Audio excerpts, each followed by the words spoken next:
महाकुंभ की असली वजह एक ऐसा विषय है जो धर्म, आस्था और भारतीय संस्कृति से गहराई से जुड़ा हुआ है। यह कहानी भारत की उन गाथाओं से शुरू होती है जो सदियों पुरानी है और जिनमें देवताओं और असुरों के बीच अमृत के लिए हुआ संग्राम शामिल है। अब यह कहानी कुछ इस प्रकार है।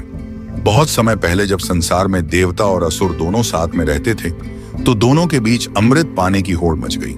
अमृत वह दिव्य पेय था जिसे पीने के बाद अमरत्व की प्राप्ति होती है। सभी देवताओं और असुरों ने मिलकर यह तय किया कि वे समुद्र मंथन करेंगे और उसमें से जो कुछ भी निकलेगा उसे आपस में बांट लेंगे। इस समुद्र मंथन के लिए मंदराचल पर्वत को मथानी और नागवासुकी को रस्सी बनाया गया। देवता और असुर दोनों ने समुद्र मंथन शुरू किया।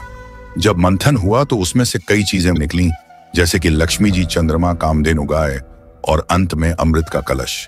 लेकिन जैसे ही अमृत कलश निकला, असुरों ने उसे हथियाने की कोशिश की। वे अमृत को लेकर भागने लगे और देवता उनके पीछे दौड़े। अमृत कलश को बचाने के लिए भगवान विष्णु ने मोहिनी रूप धारण किया और असुरों को धोखा देकर अमृत देवताओं को सौंप दिया। कहते हैं कि जब अमृत को देवताओं तक पहुंचाने के लिए स्वर्ग ले जाया जा रहा था, तब वह कलश 4 स्थानों पर गिरा। ये 4 स्थान हैं हरिद्वार, प्रयागराज, उज्जैन और नासिक। इन चारों जगहों पर अमृत की बूंदें गिरी और यही वजह है कि इन स्थानों पर महाकुंभ का आयोजन किया जाता है। महाकुंभ हर 12 वर्षों में एक बार होता है और यह वही समय होता है जब बृहस्पति और सूर्य का संयोग उन विशेष राशियों में होता है जिनके अनुसार यह आयोजन होता है। महाकुंभ का महत्व केवल धार्मिक ही नहीं बल्कि आध्यात्मिक और सांस्कृतिक भी है।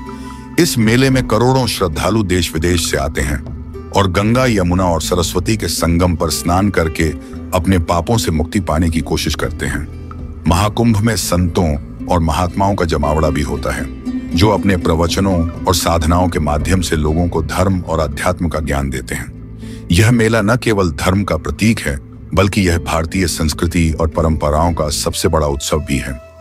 महाकुंभ की असली वजह सिर्फ अमृत मंथन की कहानी तक सीमित नहीं है, बल्कि यह भारतीय समाज की गहरी आस्था और विश्वास का प्रतीक है। यह वह समय होता है जब लोग अपने भौतिक जीवन को छोड़कर आत्मा और परमात्मा के मिलन की ओर बढ़ते हैं। कहते हैं कि महाकुंभ का स्नान आत्मा को शुद्ध करता है और मोक्ष की ओर ले जाता है। महाकुंभ के दौरान जो माहौल बनता है वह अपने आप में अद्वितीय होता है। चारों ओर मंत्रोच्चारण, ध्वनि, घंटों की गूंज और श्रद्धालुओं की भीड़ होती है। यह मेला न केवल धर्म का बल्कि मानवता का भी सबसे बड़ा उत्सव है, जहां लोग जाति, धर्म और समाज के भेदभाव को भुलाकर एक साथ आते हैं और अपने जीवन को धर्ममय बनाने का प्रयास करते हैं। महाकुंभ की एक और खास बात यह है कि यहाँ पर साधु संतों के अलग अलग अखाड़े भी आते हैं और उनकी परंपराओं को देखकर लोग मंत्रमुग्ध हो जाते हैं।